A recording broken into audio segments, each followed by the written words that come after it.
Hey you guys, welcome back to my channel. If you're new here, I'm Christina, and in today's video, I'm going to be sharing with you a spring homeschool curriculum update.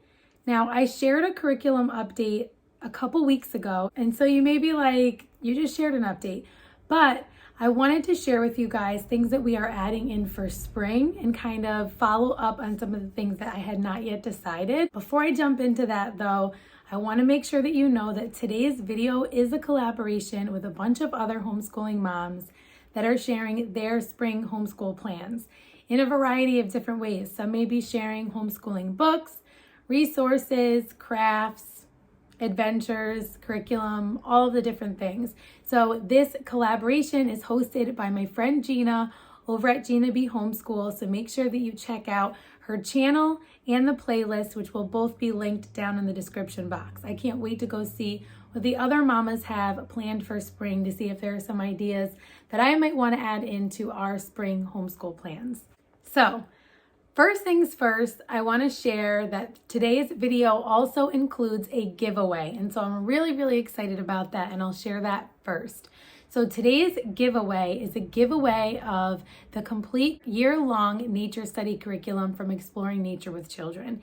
And so I want to share this with you because it's really incredible for someone who did not grow up super nature-y, who is not like a very nature-oriented person. It has really helped guide my nature study teaching with my children. I would say teaching them, but it's really learning with them throughout the year. It really is kind of how I plan out our nature study. It's the base of how we do nature study. It keeps me making sure that I'm focusing on that because that is something that's important to me in our homeschool. And so I want to share the curriculum with you and also share with you how to enter the giveaway, and then also share that I do have a discount code down in the description box below. It is a limited time discount code. A lot of the discount codes that I give to you guys are like indefinite, so you can use them whenever. This one does have a deadline, so make sure that you make note of that. So if you do want to grab this to use immediately, or if you want to grab it for next year, you're able to take advantage of that discount. Okay, so in case you are familiar with Exploring Nature with Children, I'm going to try to make my description brief. As I mentioned, Exploring Nature with Children is a complete year-long curriculum. Okay, so you do not have to print this out. It's a PDF download when you purchase it or when you get it as the giveaway. I have not always printed it out. A lot of times for the teacher's guide version, I would just read it off of my phone or the computer, and I decided that I really wanted to have a hard copy of it. And so a couple of tips that I'll give you about that, which are also mentioned in the curriculum, are that you might want to split up how you print it out because it is huge. So I only printed out the spring section. So it's broken up into 4 seasons, and every week there's a different nature study topic. So I need to get a binding machine. I get my stuff bound at Staples. It's like $5, and I always get like the clear cover. I usually print the cover in cardstock to make it a little bit sturdier. This one I just happened to print on this off-white paper cardstock because I liked it.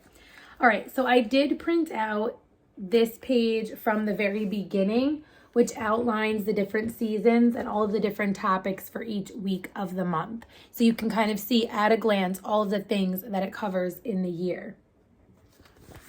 And so I printed that out, and there's also a quote there from Charlotte Mason.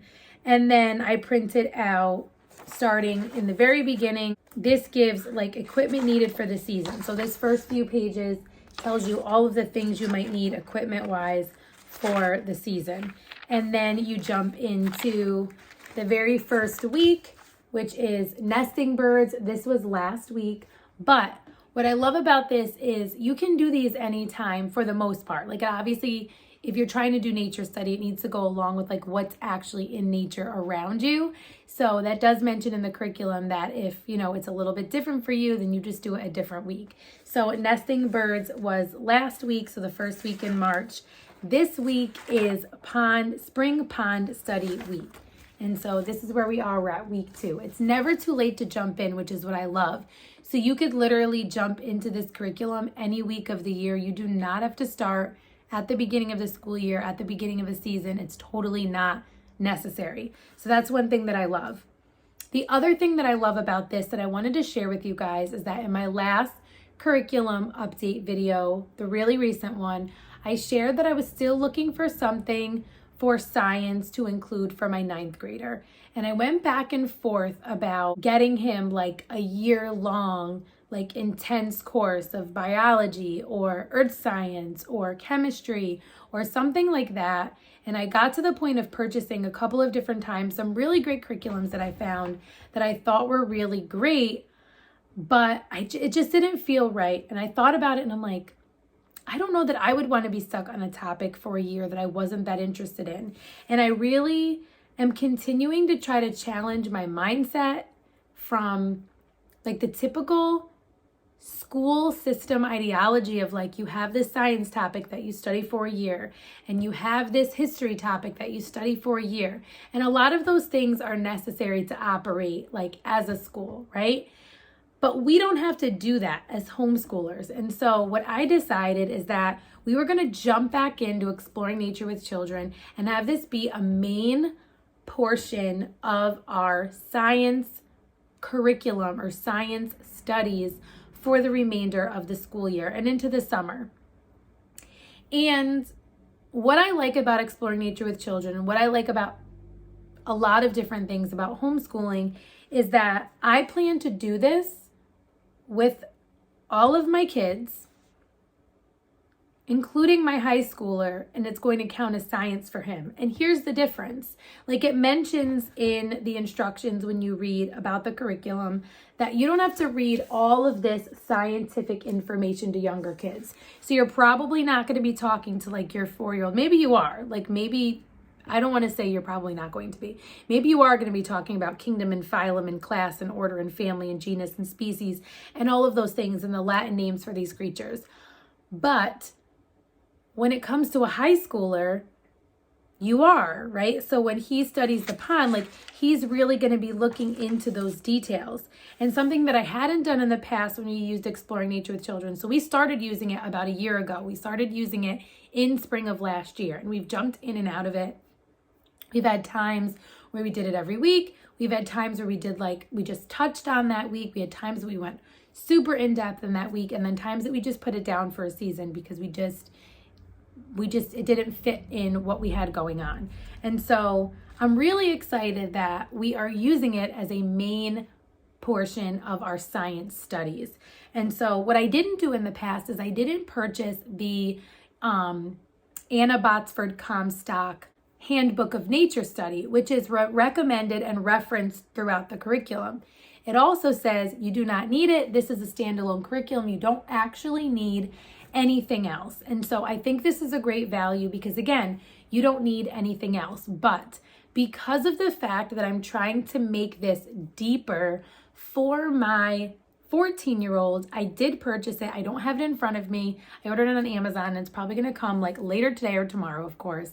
But I did order it for him so that he can dive deeper.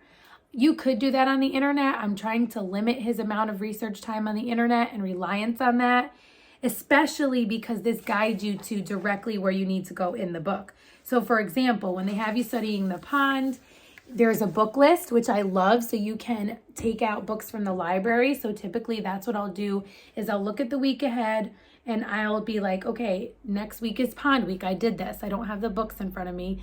I need to pick them up from the library, but I'll be like, okay, what books do they have at my library? Are there any books that I want to order?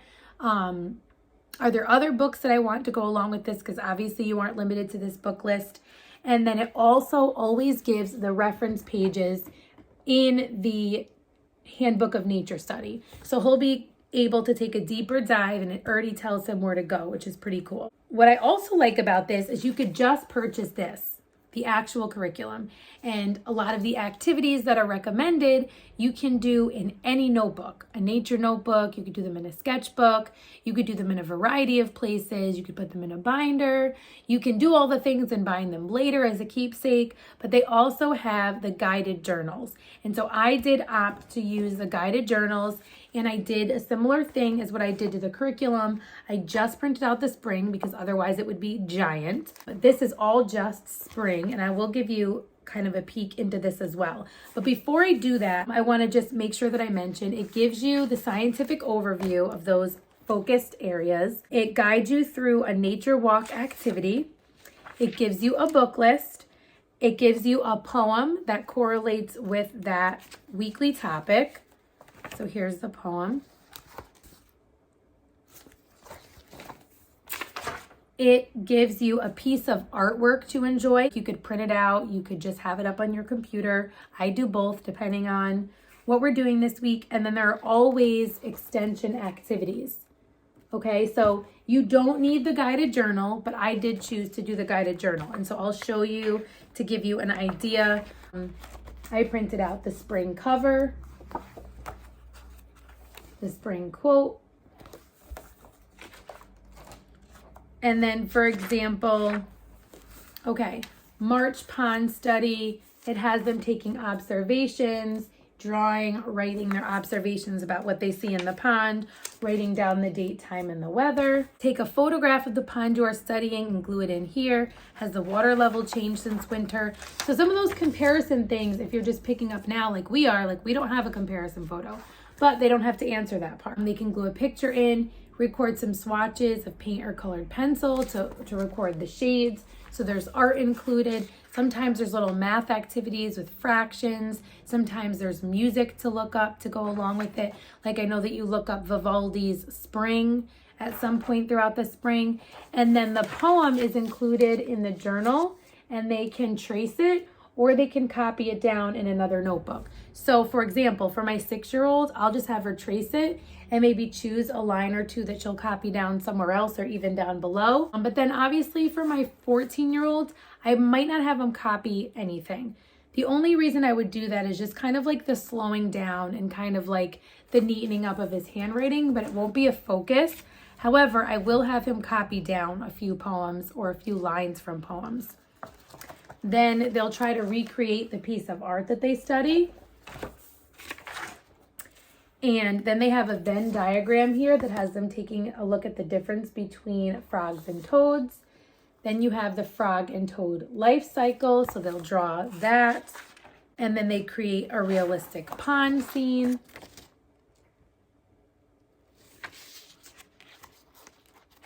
And that's pretty much it for that. So you could do all of this in one day and have that be your focus of the day. You could do one of these pages per week. There are so many different ways to do this. And you can get the cursive version as well. I just got the print version. Again, these are PDFs, so you could print them. If you have 10 kids, you could print 10 of them and everyone would have a journal. It also suggests kind of going through and picking and choosing what you want to print and what you don't want to print based on the age and interest of your child and what you want to do with it. I started to do that and then I decided I wanted to print all of spring, because it's easier to just click print from this page to this page, but also again, breaking out of that mentality of like, this is for this spring, for this school year. I thought, how cool would it be if whatever we didn't do, we reuse this next year and go back to those things that we didn't do? Because I don't think we necessarily want to do the same exact thing every year, but maybe we want to go back in and do the things that we didn't do and kind of review the things that we did. And I think that would be pretty cool to keep this from year to year until it's filled up and then maybe do it again, or maybe we study something else. So that was kind of my idea with that. So that is Exploring Nature with Children. To enter in to win Exploring Nature with Children, you just need to click the link in the description box that will take you to my Instagram post where you'll follow the directions to enter. So that is all you have to do to enter. And then also, if you just want to purchase it, there is a link down below to purchase with a discount code, or if you end up finding out that you didn't win and you want to purchase, you'll be able to follow that link as well. And the link is always in my bio over on Instagram as well. All right, so that's that. Another question that I've been getting a lot is how I select literature for my high school, for middle school and high school, and how I create unit studies. And so this one is a fairly quick one that I want to share with you. One of the books that he will be reading this spring, my 14-year-old, is The Breadwinner by Deborah Ellis. And this is about a girl in Afghanistan whose father is taken by the Taliban. And in order for her family to survive, she has to go out in society as a boy to work, to make money for her family. And it is a really powerful book. It is not a hard read, but it does deal with some pretty real themes, right? And so he's reading this book, but before he reads this book, we are going to do the Afghanistan unit study from Thistles and Biscuits. It's been a while since I've talked to you guys a lot about Thistles and Biscuits, but if you've been around for a while, you know how much I love Thistles and Biscuits. And so I would say if you are looking for any country studies, not that they have every country, but if you're looking to just do a country unit study, Thistles and Biscuits is always my favorite for that. It's absolutely beautiful. It's similar to what I just showed you in the sense that there's art, poetry, literacy, all different things rolled into one. And so I really love that. And so I love unit studies if you haven't noticed yet. If you're looking for like a continent unit study, I love Gather Round for that. If you're looking for specific countries, I really love Thistles and Biscuits. I also have a discount code for Thistles and Biscuits, and they're also linked down below if you're interested in the Afghanistan unit or any other country unit study. And there are a whole bunch of other unit studies over there as well. So we will be studying Afghanistan first, then we'll be reading this book, and there's also a movie, and there is a movie discussion. There's like a movie discussion guide that you can do on the computer or print out the PDF. So I will link that down below. Things we'll be doing with this book is I'll be having him for every chapter come up with a title for the chapter. So there's a little tip I have for you if you have your child reading a book that doesn't have a chapter with a name. A really great way for them to think about the importance of that chapter is to come up with a title for it. So he'll come up with a title for each chapter, and then also come up with examples of Parvana's bravery, and because that's one of the themes of the book. And he will take note of those in his notebook. And then every 2 chapters, I will have him write a journal entry from the perspective of Parvana. So it'll be his choice. Either write a diary entry from the perspective of Parvana or write a reflection about those 2 chapters. So it doesn't have to be super in-depth. We may close read some passages and kind of analyze them a little bit, but that's pretty much what we're doing with the Breadwinner. 2 more things I want to share. The first one is knowledge crates, and I've shared this a billion times. I share it over on Instagram, so I'm not going to spend a lot of time on it. But one thing that I want to share about things that I tie in with exploring nature with children are things like knowledge crates. So if we're studying the pond this week, I'll go into the activity guide for knowledge crate and I'll say like, what activities go along with this? Like there are some frog activities in there and things like that that will go along with that. And so those are some hands-on activities that I'll do with my kids as well. And on top of that, the spring mega bundle is coming out this month. I have 2 mega bundles that I'm going to be a part of and contributing to. One this month and one in April. So that's another thing that we'll be including for spring are different things from the spring mega bundles. And so I don't only stick to the nature study topics that are in Exploring Nature with Children. That's kind of our guide, but anything in those spring bundles that align with Exploring Nature with Children. So if we're doing something and there is a cute little mini unit in one of the spring mega bundles, I will print that out and prep that and have that be like another way for us to deepen and expand our study of that topic. If it doesn't go along with any of those weeks in Exploring Nature with Children and we're interested in it or I want to cover it with my kids, that's another way that I'll do that. So mega bundles are a huge way that we will engage in our learning in springtime. Be on the lookout for that. Check out the playlist down below to all the other moms and their spring homeschool plans. Definitely go enter the giveaway so that you can win Exploring Nature with Children. And remember that I have the discount code down below for you as well.